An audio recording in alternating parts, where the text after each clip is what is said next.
Bem-vindo ao nosso quarto episódio do VitaliCast, seu podcast com dose de bem-estar e longevidade. Eu sou o Edivaldo Leda e hoje, como novembro, temos o prazer e assim satisfação que a gente tem hoje é de desmitificar o câncer de próstata e ajudar a incentivar os homens a cuidar da sua saúde melhor, a correr atrás da sua saúde, procurar especialistas. E hoje, fique comigo que você vai ficar por dentro e tirar todas as suas dúvidas.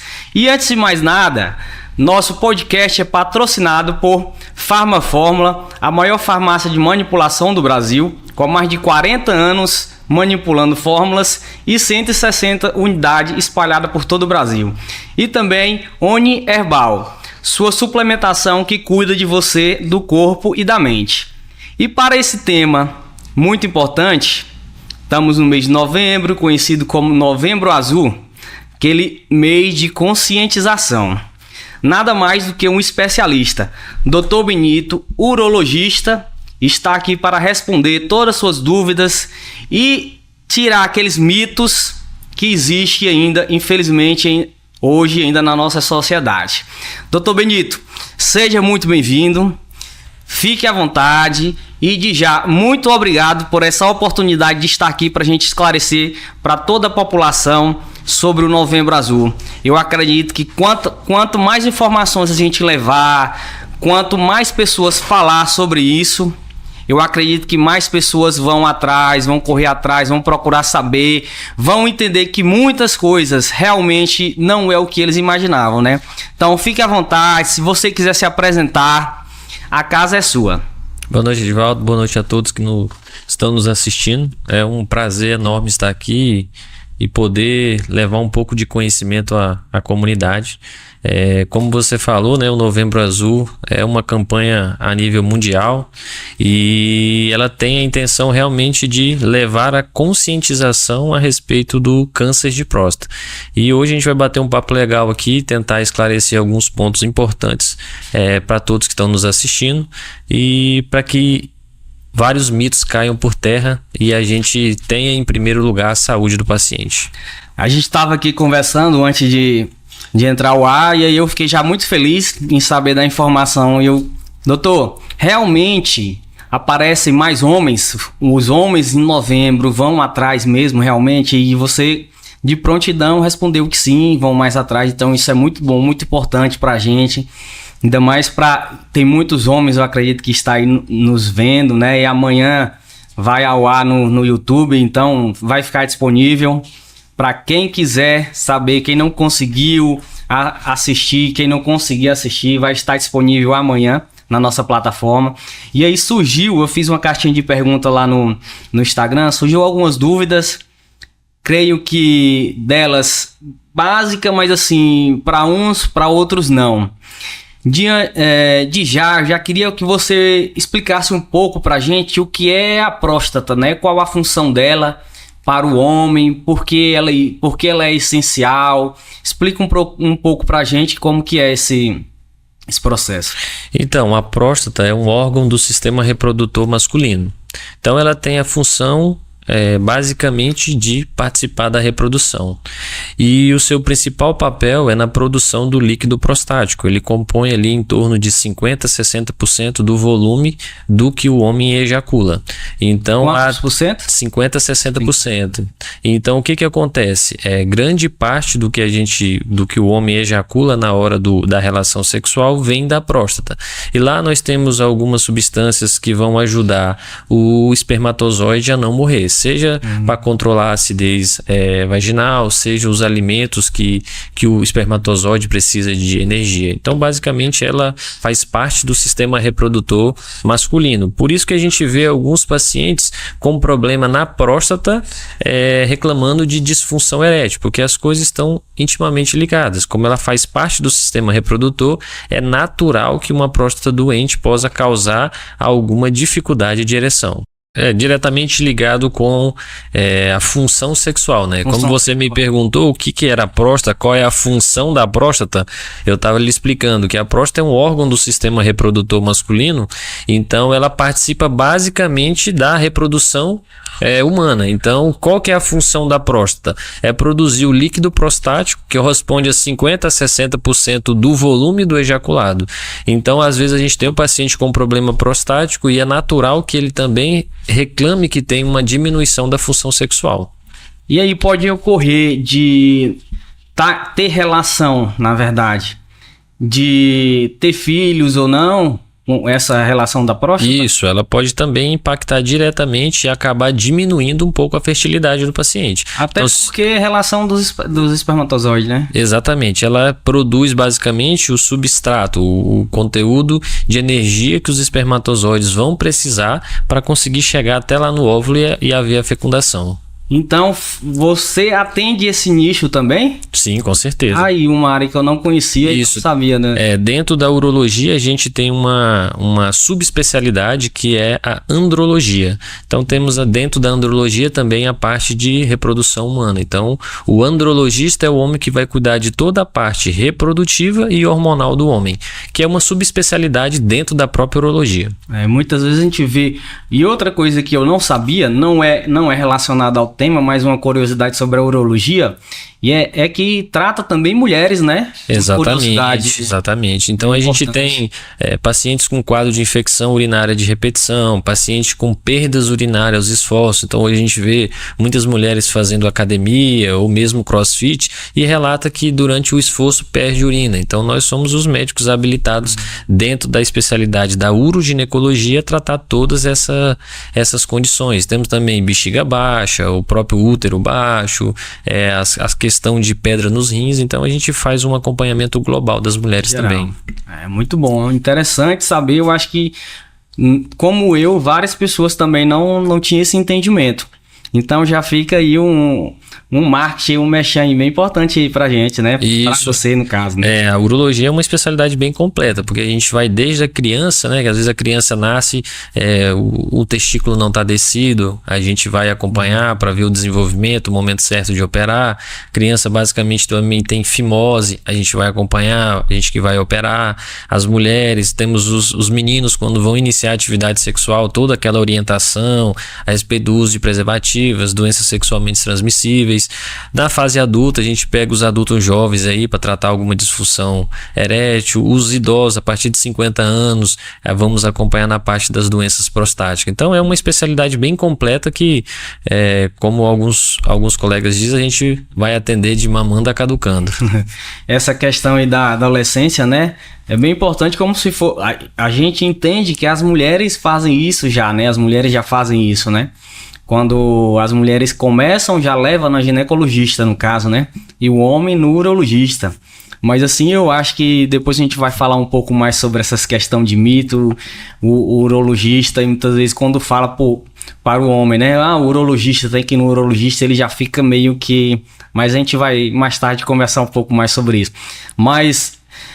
explica pra gente de onde veio assim, o Novembro Azul. Eu sei que cada mês a gente tem o Outubro Rosa, de conscientização ao câncer de mama. Temos o Novembro Azul. De onde veio? Tem alguma relação, o mês, ou é um mês específico para conscientização mesmo que chegou? Que relação tem? Dia 17 de novembro é o Dia Mundial de Combate ao Câncer de Próstata. Então, a partir de 2003, na Austrália, nasceu então a campanha do Novembro Azul. E aí ela acabou se espalhando a nível mundial. Então, basicamente, a campanha acontece no mês de novembro porque a data o Dia Mundial de Combate ao Câncer de Próstata, ele acontece no mês de novembro. No mês de novembro, tá. Então tem sim uma relação e realmente acontece, como a gente estava falando, essa conscientização, né? Isso. Do homem correr atrás, né? Então eu acho que é muito importante realmente você dedicar esse mês e ter aquela campanha de conscientização, que aí é em TV, empresas, várias empresas fazem a camisa, né? Fazem aquele mutirão, empresas maiores aí que tem muito homem, ajuda, palestra, né? Para levar essa informação no mês de novembro. Então eu acho que também, como a gente falou com o Dr. Thiago aqui, que veio aquela outra vez, eu acho que a gente tinha que tirar um pouco mais disso de apenas no mês de novembro e ser o ano todo, né? Exatamente. Até porque a doença não espera. Exatamente, e é uma doença que basicamente no seu estágio inicial é uma doença muito silenciosa, ou seja, muito não, ela é completamente silenciosa. E aí quando se junta isso ao tabu, então assim, para que eu vou no urologista se eu não estou sentindo nada? Então essa campanha a nível mundial, ela vem mais nessa pegada da conscientização da prevenção. Então é muito melhor você ir quando você não tem nenhum sintoma, do que você esperar a próstata dar algum tipo de sintoma, porque aí a gente já vai poder estar numa doença num grau mais avançado. Então a campanha vem nesse sentido mesmo, da conscientização. Inclusive foi uma das dúvidas que surgiu aqui, né? Que eu tô vendo aqui, quando foi essa questão, quando, né, que você falou. Você falou a partir dos 50, não é? Geralmente. Isso, a sociedade, isso não há uma conscientização a nível mundial, mas a Sociedade Brasileira de Urologia, ela prega que todos os homens acima de 50 anos de idade devem fazer uma consulta anual. No entanto, se você tem um histórico familiar positivo, ou seja, o seu pai ou um irmão de primeiro grau teve câncer de próstata, ou então a sua mãe ou irmã teve câncer de mama, você deve começar o seu rastreio aos 45 anos. E se você for da raça negra, a incidência também é maior. Então a gente também deve começar aos 45 anos. E um novo fator de risco que vem ganhando cada vez mais força, e esses pacientes também estão recebendo a recomendação de ir mais cedo ao urologista, são os pacientes obesos, devido a uma reação endócrino-metabólica que esses pacientes têm. Então, em alguns pacientes esse câncer está surgindo mais cedo também. Então, principalmente esses 3 nichos precisam ir aos 45 anos para o urologista. Então, resumindo, pessoal, a Sociedade Brasileira de Urologia, né, recomenda que a cada 50 anos... A 50 anos você vá pelo menos uma vez, né? Mas aí com fatores de risco, né, que é... História familiar positiva, raça negra, obesidade, o paciente inicia esse rastreio aos 45 anos. Muito importante.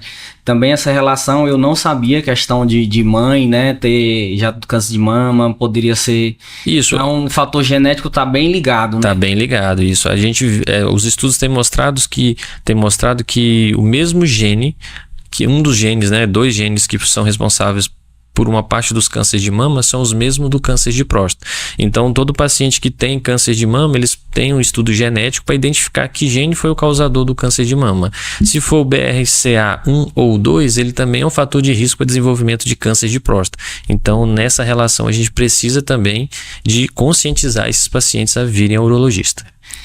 Eu pedi o Fábio aqui, nosso parceiro aqui, para ele mostrar uma imagem, reservar uma imagem. Tu conseguiria mostrar pra gente como é que fica? Que a próstata, na verdade, o câncer, ela começa com a inflamação, não é isso? Não, não tem muita relação com a inflamação. É uma questão mais de genética mesmo. Aquele desenvolvimento a partir de um erro de um pequeno gene vai desenvolvendo mesmo. Mas assim, porque a próstata, a gente tem 2 grandes patologias, 2 grandes doenças que acometem a próstata. A questão da inflamação, ela está mais ligada com a hiperplasia prostática benigna, que é o crescimento da próstata. Mas aí não quer dizer que seja câncer ainda em si, né? Não. Isso aí é uma doença benigna mesmo. E a próstata tem como principal alimento o hormônio masculino. Então, indubitavelmente, todos nós homens, assim, a maioria de nós, essa próstata vai crescer. Mas uma próstata crescida, ela não é sinônimo de doença. Às vezes, ela não entope o canal. Como a gente pode ver nessa imagem que está projetada aqui, a bexiga é esse grande vermelho ali. Aquele verdinho que tem de um lado e do outro é a próstata. E no meio dela passa o canal da urina. Então, ali no meio... se essa próstata crescer, ela é capaz de entupir o canal da urina, que é esse vermelho que passa entre as 2 partes da próstata ali. Então, o crescimento benigno da próstata pode levar a uma obstrução do canal urinário. E aí o paciente vai ter sintomas urinários. Então, ele vai ter dor e ardência para urinar, dificuldade para começar o jato, um jato mais fraco, cortado, não esvazia toda a bexiga e acorda 4, 5, 10 vezes à noite para urinar. Isso daí nós estamos falando de uma patologia de crescimento benigno e não tem nada a ver com o câncer. Já o câncer de próstata, ele não tem nada a ver com a imagem central. O câncer já cresce na periferia. Nós podemos imaginar a próstata como uma laranja. Ela tem uma casca grossa por fora e é nessa casca que cresce o câncer de próstata. Então, por isso que é muito importante fazer o toque. Porque às vezes eu faço o PSA e o meu PSA está dentro da normalidade. Mas eu faço o toque e analiso a casca da laranja e encontro um pequeno caroço. Isso daí eu já tenho que imediatamente fazer uma biópsia. Porque já é uma primeira alteração na próstata. Entendi. Então eu já imaginava que se houvesse a inflamação, era como se fosse o início, né? Uhum. Mas pode ser ou não, né? Na verdade, a relação de uma coisa com outra ainda é muito fraca. Ela está mais relacionada com o crescimento mesmo. Ela não tem muita relação com o câncer em si. Aí a gente fala, por exemplo, da inflamação. Eu lendo algumas coisas, era quando a gente deveria atrás de um especialista, né? Era quando estivesse com essa inflamação, que percebesse a questão da urina, que foi o que você comentou. Sim. Nesse sentido, você acha que quando a gente deve procurar o especialista, no caso você, igual eu acho que eu vi uma postagem sua hoje, não espere alguma coisa urinar para me procurar, nesse sentido, né? Isso, é o que eu acabei de falar. Não espere a próstata te mostrar sinais ou sintomas para você ir ao urologista. Porque nesse momento talvez possa ser um pouco tarde demais. Então essa prevenção, por isso que essa campanha é muito importante. Ela tem a ideia da conscientização sobre a prevenção, sobre a importância de prevenir. Seja do aumento prostático benigno, onde a gente vai poder dar algumas orientações para o paciente que podem melhorar a qualidade de vida dele, tanto em relação ao câncer de próstata. Como eu te falei, é uma coisa silenciosa no início. Então, se a gente começar no momento certo, a gente pode diagnosticar mais cedo. E quando a gente consegue fazer o diagnóstico precoce, a gente tem uma alta taxa de cura na hora do tratamento. Você comentou também que a próstata ela se alimenta, no caso, do hormônio masculino, né? Isso, ela tem... Nesse caso, tem algum hormônio em específico? A testosterona. A testosterona, né? A testosterona. Então, se ela estiver baixa, tem grande relação, alguma coisa? Não. A gente vê o quê? Quando ela está fora do nível fisiológico, seja muito baixa ou muito alta, ela vai aumentar muito os fatores cardiovasculares. Mas em relação ao câncer ao aumento benigno da próstata, a gente vê o quê? Que a maioria dos pacientes, a próstata vai crescer ao longo do tempo. E ela cresce por quê? Porque nós temos o principal estimulante para fazer ela crescer, que é o hormônio masculino, a testosterona. Entendeu? Então, então quer dizer que muita testosterona vai fazer ela crescer bastante? Isso também não é uma relação direta. Antigamente a gente pensava que isso era diretamente ligado, mas isso vai depender da quantidade de receptores que eu tenho na próstata. Então, por que umas próstatas crescem muitas e outras crescem pouco, sendo que todo mundo está exposto à testosterona? Justamente por isso, não é só o fato de eu ter testosterona, vai depender também da quantidade de receptor de testosterona que eu tenho na próstata. Então, existe a relação, mas ela não é uma relação direta. Direta, né, no caso. Isso. Então, se eu aumentar minha testosterona, minha próstata vai crescer? Não necessariamente. Vai depender da quantidade de receptores que cada um de nós temos na próstata. Eu olhei também, eu estava fazendo a pesquisa, que a cada 6, se eu não me engano, a cada 6 homens, pode acometer tem alguma relação, alguns dados que seria nesse sentido? A gente vê o quê? Que quanto mais velho o homem fica, maior a incidência do câncer de próstata. Entendeu? Então, assim, a partir dos 65 anos de idade, essa incidência, né, a quantidade de homens que vai ser acometido por câncer de próstata, ela vai aumentando progressivamente. Agora, essa proporção... ela existe? Existe, mas ela varia de acordo com a faixa etária. Se a gente pegar homens menos que 65 anos, poucos vão ter câncer de próstata, mas quando eu pego acima de 65 já aumenta bastante. Acima de 80 aumenta mais ainda. Perto aos 100 anos, quase que 90% dos homens vão ter câncer de próstata. Então, se eu conseguir ter uma vida mais, vamos dizer, chegar aos 80... poucos que não vão conseguir ter pelo menos uma inflamação, um aumento. Exato. Pelo menos o aumento. E agora, se fosse falar aqui, nessa câmera aqui, para quem está nos vendo, o que é que a população, o homem, deve fazer vamos dizer, para evitar ou que retardar mais, o que é que ele pode fazer? Começando de hoje, não importa da idade. O que é que essa pessoa pode fazer?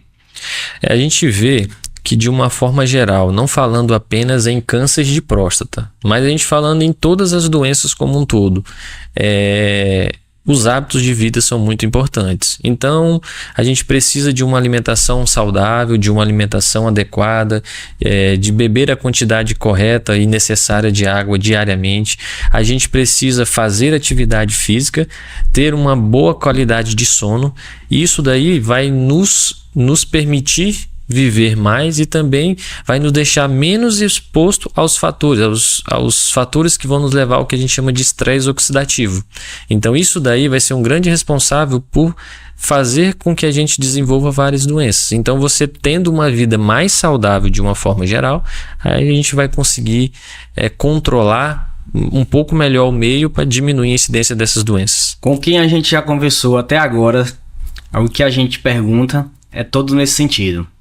Tenha uma alimentação boa, um sono bom e a prática de atividade física. Eu acho que isso aí, como você falou, é o básico para tudo, né? Para todas as doenças. Para tudo, né? Então, nosso podcast tem um nome que é VitaliCast, que é vitalidade. E eu acredito que para vitalidade, para você ter uma vida longeva, né? Tem que ter uma alimentação boa, uma qualidade de vida boa, um sono bom. Tudo isso, eu acho que, como você falou, para todo tipo de doença, esse é o melhor remédio de início, né? Com certeza, essa mudança no estilo de vida, uma alimentação saudável, essa questão básica mesmo, é um básico que dá certo. Doutor, e surgiu aqui várias dúvidas aqui, mitos, né? Sobre esse tema. O que mais você encontra no seu consultório? Ah, eu demorei a vir. Qual é a desculpa maior?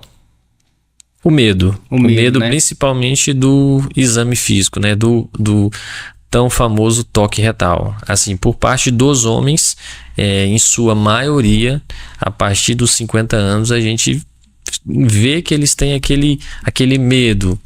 Seja que o exame seja doloroso, seja que o exame vai acabar com a sua masculinidade. Então a gente vê que esse ainda é o grande tabu. Mas a gente conversando, explicando a importância do toque, é um exame tranquilo de se fazer, não é um exame demorado, é um exame também indolor, o paciente geralmente não sente nenhum tipo de dor e é um exame muito benéfico. Acho que na segunda semana que eu estava morando em Balsas, eu peguei um paciente que já vinha em um acompanhamento de mais ou menos 10 anos, onde ele se recusava em fazer o toque. Ele só aceitava fazer o exame de sangue, o PSA. E a gente conversou, explicou para ele a necessidade, abrimos alguns estudos para mostrar que, por mais que a gente tenha exames bem elaborados hoje, o toque ele é indispensável ainda. Então ele consegue fazer um complemento na sua avaliação, às vezes que numa ressonância que você ainda não consegue fazer. E isso, depois dessa conversa, a gente conseguiu examinar adequadamente o paciente e a gente notou uma pequena nodulação. E aí fizemos a biópsia, confirmamos o câncer de próstata, estava no início, o paciente tratou, hoje está bem, se tornou um grande amigo. Então, assim, essa é a importância de fazer a diferença na vida do paciente com um exame simples. Você precisa de mostrar para ele a necessidade, mas esse ainda é o grande tabu no consultório do urologista, entendeu? Eu tenho vários colegas que às vezes vão no consultório, precisa de uma avaliação, aí eu sempre brinco, bora tirar uma foto. Ninguém quer tirar uma foto com o urologista, todo mundo tem aquele receio, assim, não posso sair não, vamos dizer que eu fui lá. Então assim, até em tom de brincadeira, essa é a grande verdade, todo mundo tem medo de neurologista porque é o famoso toque, né? Esse aí importante. Eu tinha até algumas outras dúvidas aqui, mas tu acabou que respondeu nessa aí, tu já respondeu várias, né?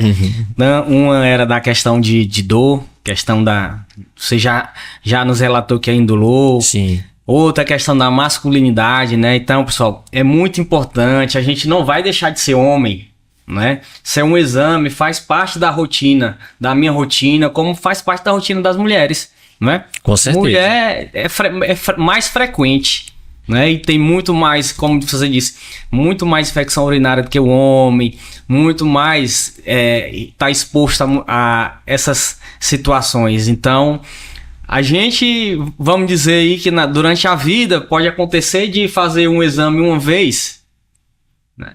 E aí outra dúvida também bem importante que apareceu, questão, se tiver, né, o câncer, quais são as consequências que pode ter depois do pós-operatório? Explica um pouquinho pra gente.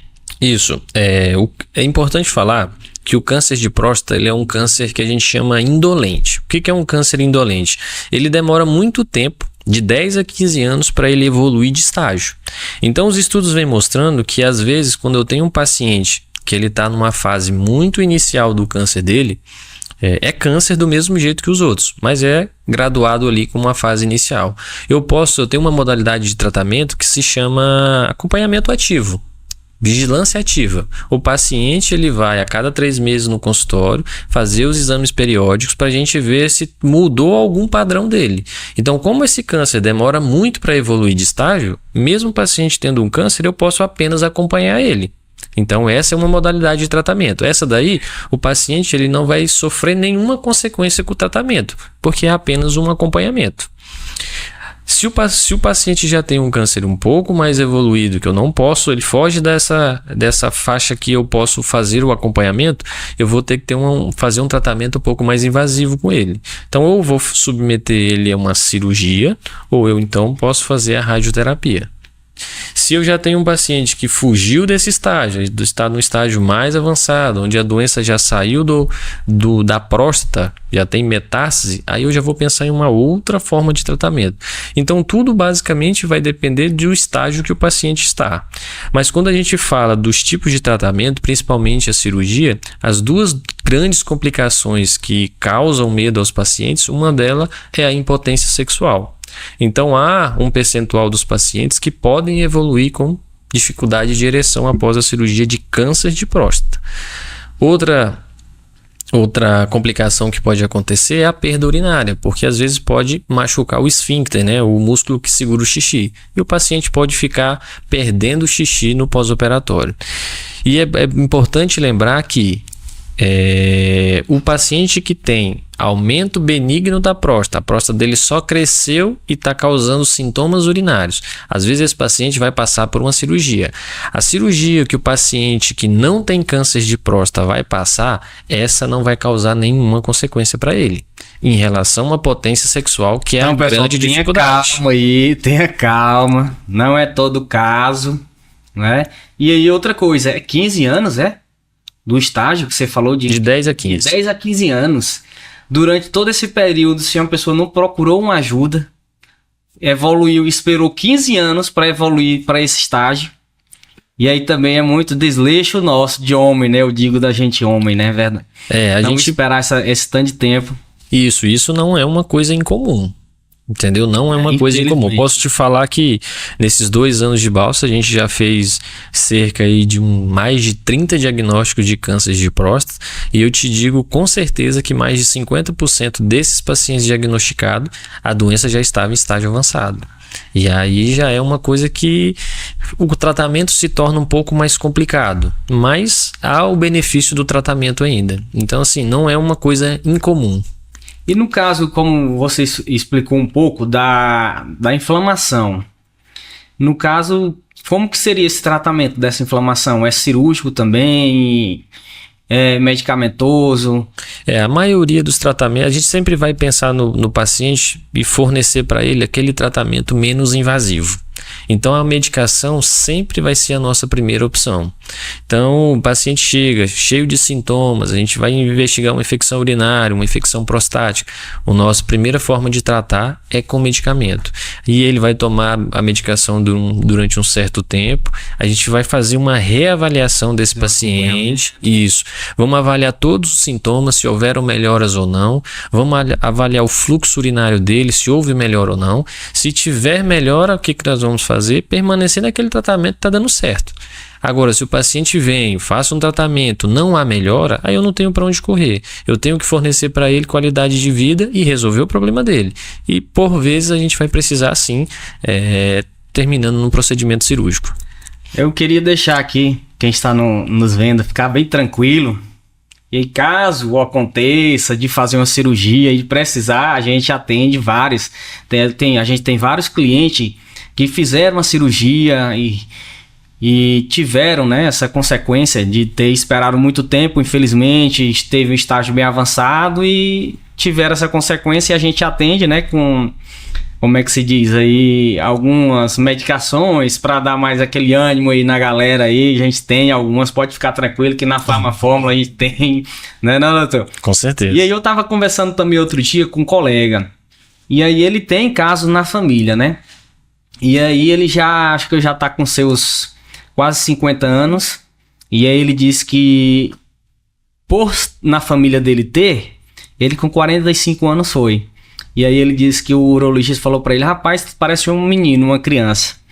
E aí ele me falou, não, eu tô com 10 anos, que ele disse que usa uma medicação, né, inclusive é manipulada, que é para queda capilar, que questão que é natural, trabalha questão hormonal, apesar de ser natural, e ele diz que usa 10 anos para queda de cabelo, e aí ele diz que pode ser por isso, né?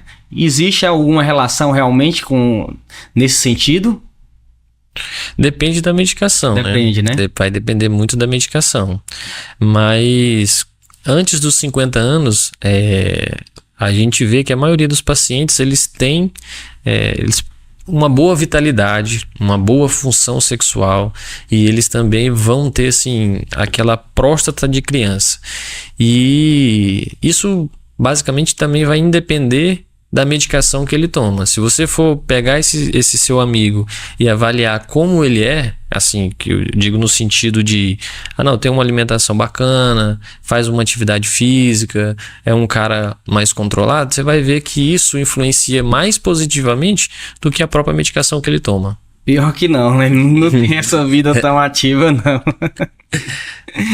Mas assim, então hoje o tratamento seria, você explicou, alguns medicamentosos dependendo do caso, do estágio, alguns pode até ir na radioterapia, e a radioterapia eu acho que não faz aqui em Balsas, né? Não faz. Nesse caso tem que ir para Imperatriz ou São Luís. O São Luís. Então, mais um motivo para você ir atrás do especialista antes, não deixe evoluir o caso, que aí você conseguir fazer o tratamento, vamos dizer, em casa, em Balsas, né? Melhor ainda, né? Com certeza. E aí o diagnóstico... Não precisar tratar é melhor ainda. Justamente. E o diagnóstico tem o exame do PSA, não é? Sim. A partir do PSA, você fez o PSA, aí vai dar continuidade para saber se faz o toque ou não tem nada a ver, tem que fazer os dois. São exames complementares. Complementares. Como o exemplo que eu te disse do paciente, ele vinha 10 anos fazendo o PSA dentro da normalidade, mas o exame do toque dele era alterado. Então a gente indicou de fazer uma biópsia da próstata para fazer o diagnóstico do câncer pelo um toque alterado. Então eles são exames complementares. Muitas vezes nós temos o quê? O paciente com o PSA alterado e o toque alterado. Algumas vezes nós temos paciente apenas com o PSA alterado. Em outros casos, nós temos apenas o paciente com o toque alterado. Então, dizer que um é melhor do que o outro, ou vou fazer só um, às vezes a gente vai ter aqueles pacientes que não vão ser diagnosticados, ou vão ser diagnosticados tardiamente, porque nós não fizemos os dois exames. Então, eles são realmente complementares. Correto fazer os dois. Exatamente. Então, fizemos o diagnóstico, fez o tratamento, fez os exames primários, né, iniciais, fez o tratamento, tudo direitinho. E aí ele consegue fazer aqui quando é mais leve, se for mais grave no caso da rádio, só nesse caso que ele vai ter que sair para fora, né? Exatamente. Tanto o acompanhamento, a biópsia de próstata, os exames necessários, a própria cirurgia. Aqui a gente faz a cirurgia convencional, como a cirurgia por vídeo, que é aquela dos furinhos. A gente faz tudo aqui em Balsas, o paciente não precisa sair daqui não. Pronto. Eu acho, doutor, que a gente conseguiu responder todas as dúvidas, né? Para com nossos seguidores aí. Mas assim, eu acredito que a gente como homem, a gente tem que melhorar bastante, né? Questão desse nosso preconceito. Todos sabemos que tem que fazer isso, né? Mas aí você fica jogando pra frente, aí passou 1 ano, 2 anos, 3 anos, e aí é aquela coisa. Você sabe que tem que ir, mas a verdade, às vezes ela dói, né? E aí você não quer ouvir a verdade, e acaba que você fica se escondendo. Então eu acho que a gente como homem, a gente tem que procurar um especialista ou um amigo, ou que seja, não diretamente no urologista, se ele não se conhecer, procure um médico, um parceiro seu, um conhecido seu, conte para ele, e aí ele vai indicar uma pessoa, um especialista que vai cuidar desses sintomas, de que for melhor nessa situação. Com certeza. A gente viu nessa campanha da SBU, eles começam dizendo o quê? Que os homens vivem 7 anos menos do que as mulheres. E o motivo disso 80% dos homens que morreram antes, eles tinham como causa doenças preveníveis. Então, se ele tivesse ido ao médico antes do momento, ou no momento correto, provavelmente ele não teria morrido antes. Porque as maiores causas são as causas cardiovasculares. Quando a gente fala em câncer, né, que mais mata homens, o segundo maior é o câncer de próstata. Então, tudo isso a gente vê que são causas preveníveis, ou pelo menos causas que a gente pode fornecer a ele um tratamento e que esse tratamento pode levar à cura. Então, a gente vive menos por opção, porque se a gente procurasse ajuda, a gente teria os recursos necessários para prevenir tudo isso que acontece com a gente. E aí talvez a gente pudesse viver até mais que as mulheres, né? Verdade, eu acredito que a gente, como profissional da saúde, e quando a gente vem aqui, tem um podcast, um espaço para a gente tirar essas dúvidas e esclarecer essas dúvidas, eu acho que tem que partir da gente mesmo, como profissional da saúde, de esclarecer, de levar essa informação. Eu lembrei agora com você comentando aí, do padre Genivaldo, que foi o nosso primeiro entrevistado aqui, e ele me perguntou, né? Quando que você vai no médico? E aí, só quando tô doente, né? E aí, geralmente acontece isso mesmo, a gente vai quando tá doente, né? E ele jogou esse exemplo quando eu perguntei para ele sobre a espiritualidade, né? Que deve andar junto a espiritualidade também. E aí, muitas vezes a gente vai na igreja só quando tá precisando. Então, a gente não deve ir atrás só quando tá precisando. Vamos no médico, fazer seu check-up anual, fazer os exames, que é muito importante. A partir de um exame simples, e aí tiver alterado, você já consegue ver muitas coisas, né, doutor?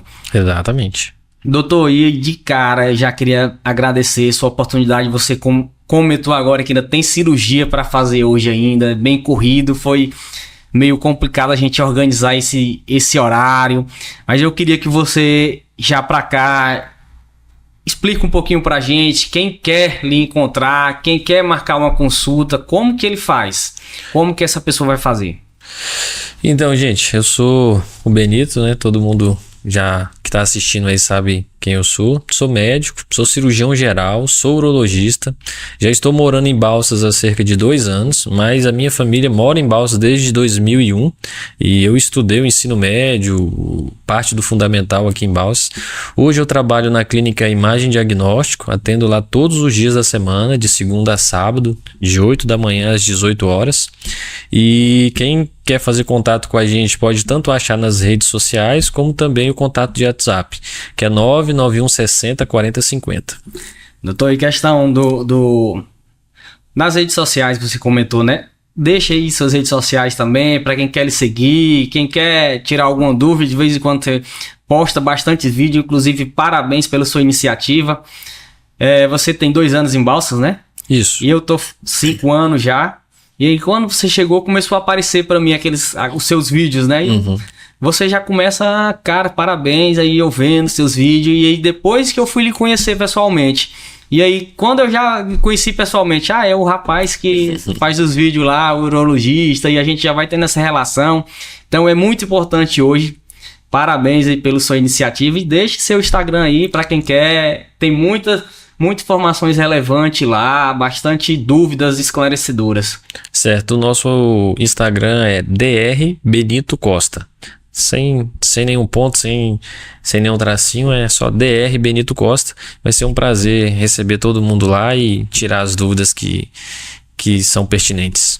Pronto. Pessoal, esse foi nosso 4º episódio do VitaliCast, sua dose de saúde e longevidade. Estivemos aqui hoje com o Dr. Benito. Dr. Benito, muito obrigado.